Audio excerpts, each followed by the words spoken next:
Hi there, my name is David Batsoffen, and we're back with season 2 of In Conversation With. And for the month of November, we're going to be talking about marine photography with retired engineer and now probably one of South Africa's top marine photographers, Don Hunter. Don, how are you doing? I'm very well, thank you, David. Good. Well, I just want to say, don't look behind you. There are whales and porpoises and birds that are going to engulf you. It will set the scene.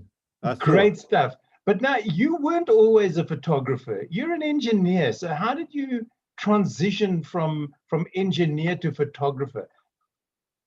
Well, yes, I still have a group of friends who all have interesting jobs.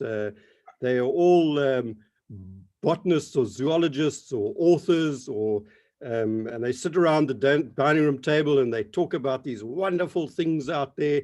And I was the engineer, and nobody was interested about what I had to say. And so I was always a frustrated outdoorsman. And I've always been a great adventurer to some extent, not in the grand kind, but in my own little way. Right. And I was always out there getting into the wild. It started off, my passion for it was really kindled by a very passionate teacher who took a group of kids with 16 up to the Okavango Delta on an overland safari trip. And there were 27 kids there. And I can say that at least 20 of them absolutely fell passionately in love with Botswana and the wilderness and safaring as such. And so I was always been an outdoorman. But then as a kid, we used to come down from Johannesburg, grew up in Johannesburg, used to go down to the coast, and I would spend every minute I could in the water with my mask and snorkel, my fins, and I would dive. I would, if there were some dolphins swimming past at the back line, I would put my kit on and swim out the back and sit there and hope they would play with me. And crayfishing, I was one of the very crayfish. I could catch crayfish at any depth. That was my passion. So I could hold my breath and I could get down quite a reasonable depth, and that grew into spearfishing. So then later on, we would head down to Sodwana Bay with my very good friend who I'm nearly killed many times. Luckily, he survived. David Bristow, who I know you know yes. Quite well, and as my sometimes willing and sometimes unwitting partner to these adventures. And in the mid-70s, we found ourselves in Sodwana Bay as the only divers. We would spend 3 weeks there over Christmas and never see another diver. And we would swim out from the point because we were young and stupid and ignorant and didn't realize that there were easier ways to get out to the reef than swim out through the biggest waves there were. But we were strong, so we would swim out through them. And then we'd worked out later on that the reef was about 2 miles from there.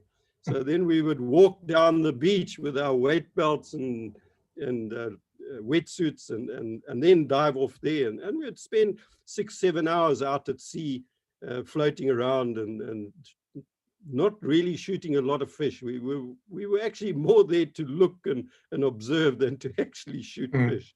We were useless as spear fishermen. And then later on, we would get on the boats, on the fishing boats that were there. It was a Sodwana Bay, and that in those days, it was just about the fishing guys.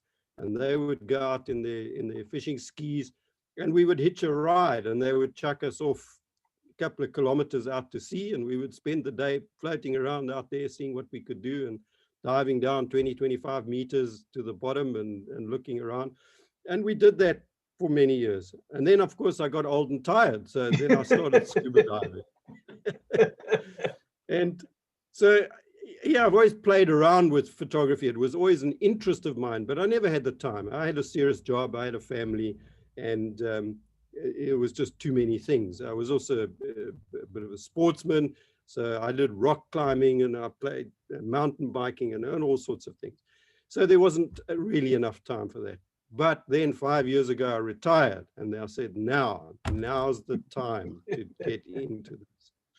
And I really started off as a land photographer, as a bird photographer is one of my passions. And but once I started diving again with scuba, it now opened up this new and wonderful field of underwater photography. And it is just the most absorbing thing you can do because it's so damn difficult. You've got so little time there. You get these critters come and go in the blink of an eye, and you have to have all your settings right. You can't use any manual, any automatic. Everything has to be on manual. So it's challenging. It is very challenging. And that grabs me. But the colors, that's what really does for it. Everything under the sea is just the most colorful thing you've ever come across. And it's so busy. There's lots to see, from tiny, tiny stuff to very large, scary stuff with big teeth. So yeah, so that's where. And for me, photography is about two hobbies. One hobby is getting out there with your camera and spending time in wonderful places, trying to spend the quality time there as much and as often as you possibly can with your camera, waiting for something to happen or to fulfill an image that you have in your mind, which I'm not really very good at yet, but some of my better peers are teaching me. And then taking the best shot that you can technically. And then the second part of the hobby is coming home afterwards and putting that image onto your screen in a post-processing software, and then seeing what you can do with it. And by that, I don't mean photoshopping stuff in and out, and I'll talk about that a bit later, but more about looking at the image and saying, what could I have done differently? What do I like about it? What do I not like about it? And then going into the finer detail of making it a little bit crisper, making it a little bit more color contrasted, getting the tone ratios right. Underwater photography, one of the biggest issues is that you can't really go around with a white board and get your white balance right for every shot, because it changes so incredibly dramatically with every shot. You can take a picture of a shot of a shark or a turtle or something, and it will move maybe 90 degrees past you, and in that range, it will change 500% on the white balance. So every single shot is almost unique. And the color of the water, you've got the depth, which takes the reds away. So as you go down, you've got to do red correction. From the surface, you've got this incredible contrast, which is much higher contrast than you get on the land. It's worse than taking pictures at midday. So you've got to deal with that. So you've got to play with, often you've got to take the contrast down, not only just up, and so on. So there's a lot of technical side to it that you can then play with and get the composition better. You do a bit of cropping, look at it and say, "Oh, if only I'd been a little bit lower or a little bit higher, or the left strobe was higher than the right strobe, and because his mouth was too close to this left strobe and not close enough to, so it's a tremendous amount of stuff that you can then play with in post-processing to get the photo that little bit better." So that's in a nutshell. Thank you, Don, and goodbye. No, I'm only kidding. But Don, I know that the rigs are totally different from land-based rigs. As you mentioned, you've got strobes, and we'll go to your slides in just a moment. But for those of us who are land-based wildlife photographers, we can go out with a backpack full of kit, and if we don't mind getting dust in our cameras, we can change lenses while we're on a vehicle, or we can go out with several bodies that have a variety of different lenses for a variety of different situations. You, on the other hand, hop into the water. You've got but one lens and one body with you. What is your go-to lens?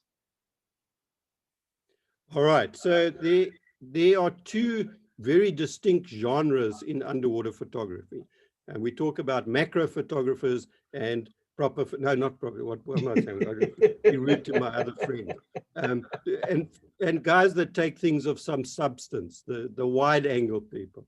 So there's a lot of there's a lot of banter between the two groups about what is real. We call the macro ones the nudie photographers. Okay. After the little sea slugs called nudibranchs, not naked women. Yeah.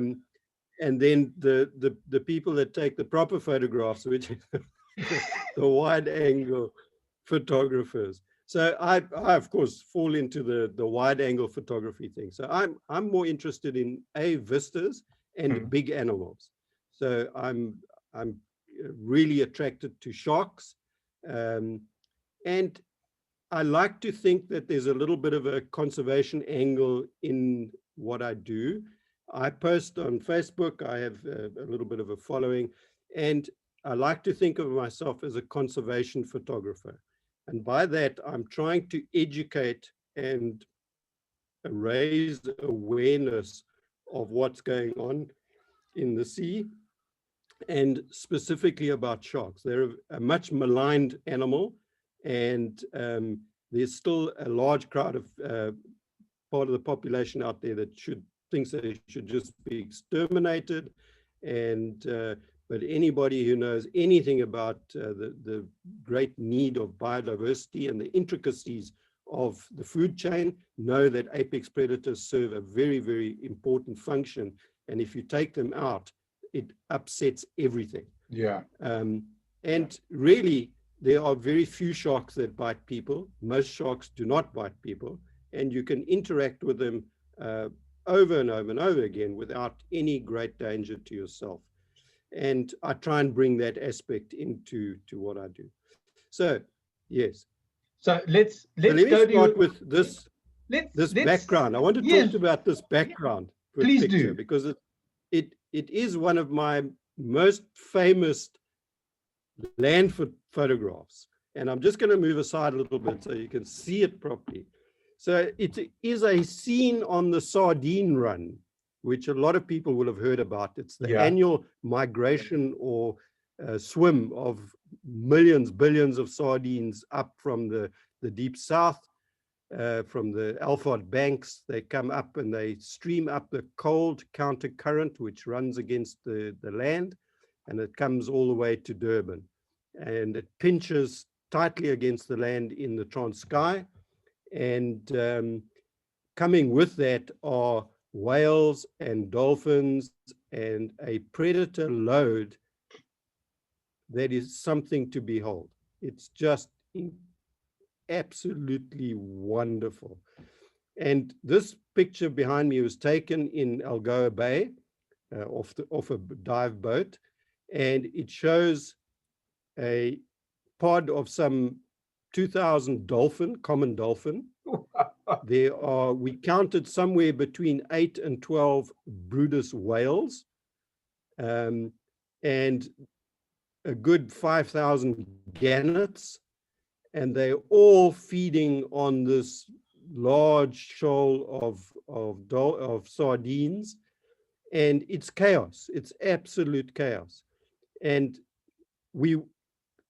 my question is, if you see something like that just poking out from underneath, who wouldn't want to get in and see what's going on underneath? True enough. And bait ball photography, there have been some awesome images, which no doubt you will share with us over the next 4 weeks. So let's go to your screen, Don, and share that with us, because I know you've got some photographs to set up the next few weeks for us.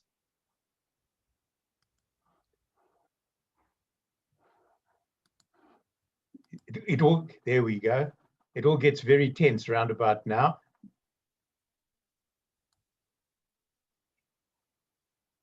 Yes.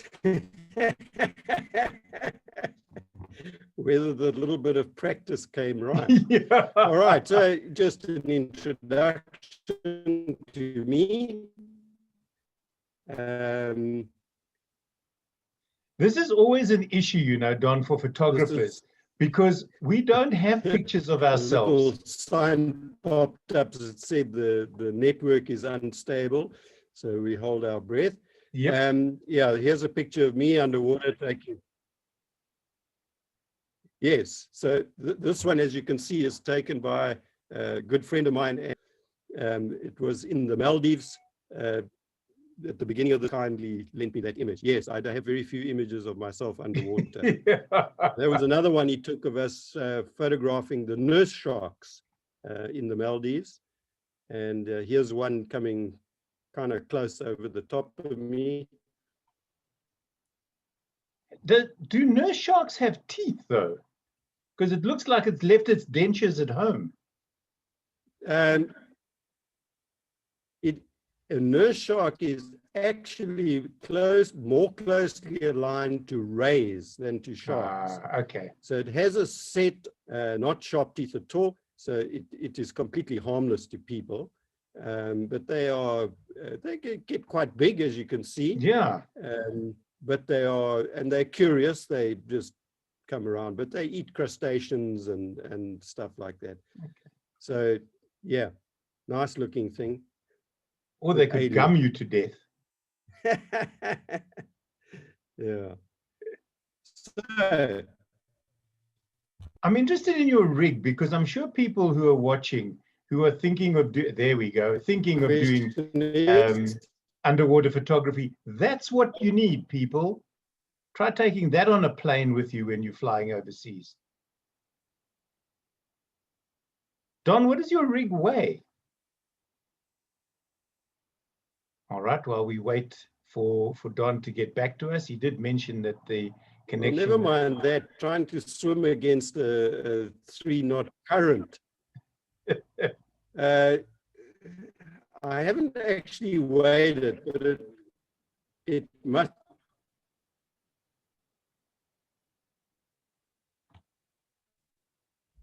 Do you want to repeat the weight on that thing, Don? So, yeah, I've never weighed it, but it's somewhere in the region of 15, 18 kilograms, I would think.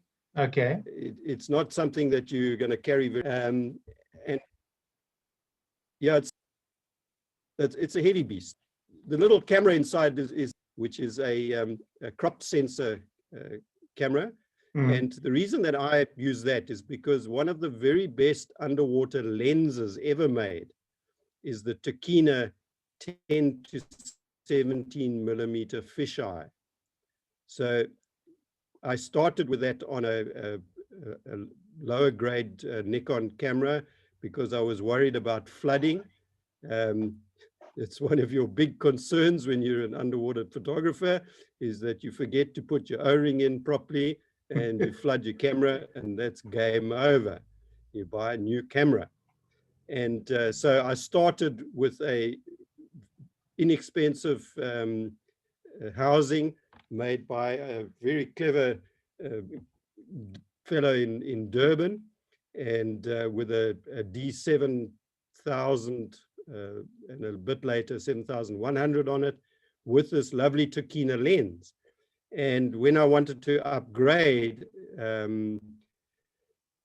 I just wasn't sure that the lenses that were available for the full frame camera would be as good as that Tokina, so I stayed with the crop sensor. So it's a 1.5 times digital magnification that occurs from that. So the lens is actually an equivalent to a standard camera's 15 to 24 lens. Okay, that's a nice lens. I've been using a 15 to 30 on my Pentax, and that gives me great images. Yes, but underwater you have to be very, very close. Okay. And that is a good thing, because underwater photography, the quality of the shot is very dependent on how much water column you have between you and your subject. All right. So You can't have a telephoto and park off 30 meters from a shark, because mostly, especially if you dive in that lovely crystal Cape water, you won't see the thing unless it's a half a meter from you. Yeah. I want to see somebody build a housing for a 2.8400. Yes, I've heard you mention that this is your best lens. It also happens to be my best lens, and I have one. But No, you to have a housing like that, you would yeah. need people to carry it with you. You would indeed. All right, so let's move away from All your. right, so just going on the camera. So Yeah. here's the camera. The little camera is hiding in amongst here with its little lens. Okay. It has a dome port, a big glass or acrylic dome port in the front, which keeps the water away from the camera and the lens. And it's all quite carefully matched. You can't just put anything. The gap between it is important. The glass ones, I have a small glass one and a large, this is the large acrylic one. For two different functions. The glass one is a lens within itself, so it makes the underwater imagery just that bit clearer and in the right proportion, because as you will know, the 10 millimeters is a fisheye, so there's a bit of distortion there. But the size of the dome is important if you are trying to do what we call splits, which is over and under shot, where half the shot is underwater and half is over. You can't do that with a little dome because there's too much, the water moves too quickly over the lens. So the bigger the dome, the slower the water moves up and down, and you can get more shots. But more importantly, the glass corrected one doesn't focus out of water. It only focuses underwater. So everything out of water is out of focus, which is no good. So I have this acrylic dome for just mainly splits. And I'll show you a shot or two of that a bit later. So you have these dome ports, big or small. You have this underwater housing, which the lovely Nauticam ones have a lovely function where you can pull a vacuum on it, and it has a light to tell you whether the vacuum is still there. So you have a little green, good to go, and you can jump in the water, or red, you're in big trouble. You better get that thing out fast. Otherwise, you're going to lose your camera. Right. So then onto that, you need flashlights, underwater flashlights, which are strobes. And I have two strobes mounted on here on arms, because you need to have the strobes quite far away from your lens to reduce backscatter. So in the water column, there are always bits and pieces of things. Mostly they're quite small. And when you flash on them, they come out bright white, and you get these white speckles over your photo. So there's a constant fight between having enough flash to illuminate your subject and too much flash to get an overpowering amount of backscatter. So, and the further you move your strobes away from your camera, the less direct the light is to flash back off the backscatter. So you've got that. And then into the bargain, you need often a focus light, because you're working in the dark and the gloomy, and your poor camera doesn't know what to focus on. So it finishes up focusing on the inside of the dome, which is very annoying. I should imagine. Very powerful 2,000 odd lumen flashlight, so that when you go under a ledge or into a cave or and in the kelp or wherever it's dark and dreary, and you can get your camera to focus. So there you go. That's the basics of it. Don, just as a matter of interest, with this rig in front of you, are you able to see the photograph that you've taken, or are you virtually photographing blind like you would do if you were using film? No, I can see. So Okay. on the back of it, there's a clear screen which shows you your little digital screen that you can see on the back of your camera. So Mm-hmm. you can see that, Okay. but you can also, you do look through a diopter to look through the lens. So it's an SLR camera. So you're looking through the lens at exactly what you're taking a picture of. Okay. No, you have to. So there we're starting to get into camera settings. I thought we would leave that for a bit later. Yeah, I think, but I'm just watching time-wise. Maybe to wrap up today's chat, we can have a look at some of the images that you've taken with this rather intensive-looking device. It looks something like a Nautilus. It looks almost as if you've converted a crash helmet into a camera housing.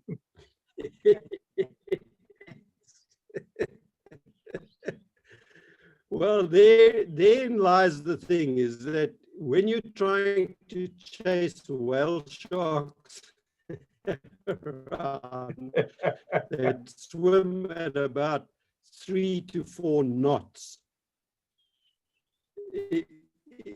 you have to be a younger man than I. But could you not fit your that camera rig onto one of those small little jet packs? All right, so here's a shot. I hope you can see. Yes. It's a shot of a This looks like the aforementioned sardine bait ball with a shark attached to it. Look, and a remora eel. No, you can.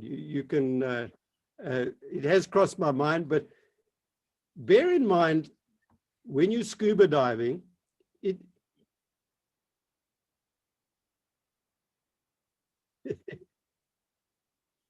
a remora ray, yes. No, a remora, it's a fish. It's just a fish.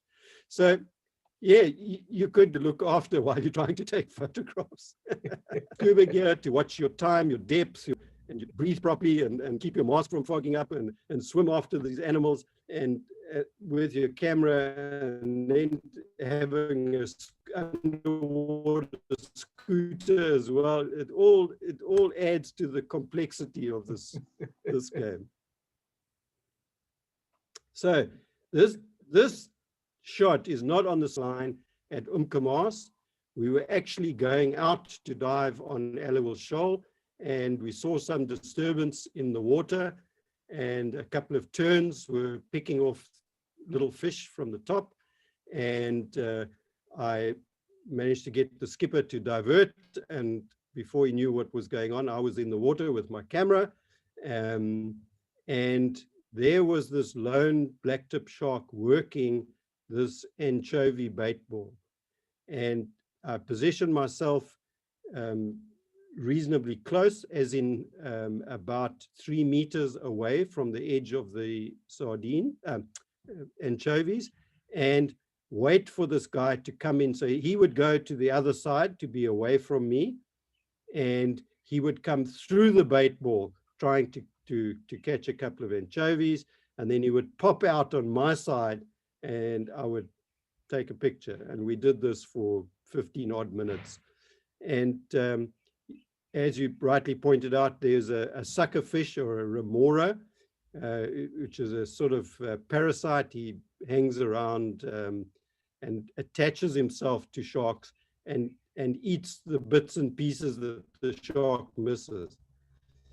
So yeah, this is the kind of image that I really like to take. It's what I'm going for all the time.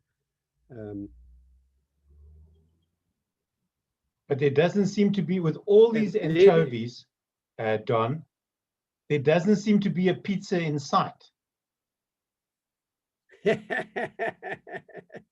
No. So, the other thing is, people talk about a shark feeding frenzy. I've never seen a shark feeding frenzy yet. They are quite organized underwater in that they are themselves. So that's their worry, is that they will be accidentally bitten by one of their kind. And that's what you have to be. You have to look out for being bitten by mistake. So if you were to swim into that anchovy bait ball and a shark came in from the back and he opened his mouth to try and catch sardines, he's then unsighted and he could accidentally bite you. So A, you don't want to go into the sardines unless there's no sharks. But B, they don't all rush into the bait ball at the same time. Otherwise, they bite each other by mistake, and they don't like that. So they tend to come in one at a time, or one on each end, depending on the size of it, but to give themselves a bit of space. So they're all milling around on the outside, watching the situation. They see you, and they are absolutely focused on eating little fish. They don't eat people. Black tips do not eat people. They don't bite people, except in the very, very infrequent occasion by accident. If you're in the wrong place at the wrong time, you can get bitten. And it's not an attack, it's an accidental bite. It sure can do you a lot of harm, but it's not a trying to remove your limb, trying to kind of bite. And most people will survive it with a number of stitches and a new wetsuit. But so, you know, and that's the kind of message that I am trying to put out there all the time, is this education side of what's going on in the seas. So people have been doing tens of thousands of hours of diving on baited, where they're putting chum and dead fish in the water to get those black tips as excited as possible, to get them swimming around fast and aggressively trying to find this fish that they can eat, and nobody gets bitten. So it's for me an important message that you know, every time you go in the sea, the chances of you getting bitten by a shark are incredibly slim. You're much more likely to be killed by wild bees or a coconut falling on your head. So it's an irrational fear. So here's a picture of a shark. There's a black tip, a lovely lady. You can see that beautiful bronze color of her upper side and the lovely white underneath. There's a remora. They're almost always in attendance there. In fact, when you're hanging around on your safety stop at 5 meters and you get visited by remora, you can be pretty sure there's some sharks nearby. So this is a sunset dive. It's something that the incredibly good photographer Alan Walker is a master at, and he was very kind to take me under his wing and to show me the ropes about this, where we go out on the boat in the afternoon and we do some diving, and we find some black tips, and then at sundown we photograph them to get what's called black water shots. So we turn down the ISO, we close down the aperture, we turn up the flash, and we take pictures of what's in the flash on the strobe light, and everything else behind is black except for this lovely reflection from the surface. And that's, it's very challenging. The result is the most rewarding photo sessions that I've ever had, is doing this, because these ladies, for some reason, they are 99% females. They cruise around at speed and they occasionally bump into you, so they do give you a bit of a fright every now and again, but you get these most incredible images. And this one I love because of the energy of the fin breaking the surface, and the eye is watching me. And I have to tell you that with this 10mm lens, that she is less than a meter from me. So if I stuck out my arm, I could touch her. That's how close she is. So it's, and here's another one. And here you can see the afternoon cloud sky still lit a little bit from the setting sun, and there's two of them there, and this is the kind of shot that I'm looking for. Don, these split shots of yours, I've admired So there we them go. Now, for months. of course, and we'll talk about this later, is how do you improve your photography? Well, you have friends that tell you how lousy your photos are. Don't talk about Mr. Bristow like that.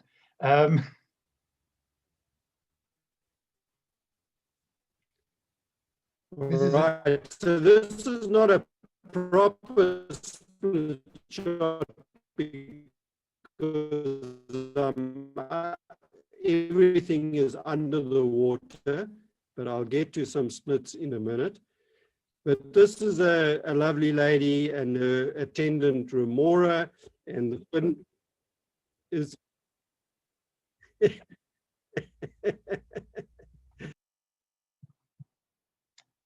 we seem to have lost Don. This is what happens.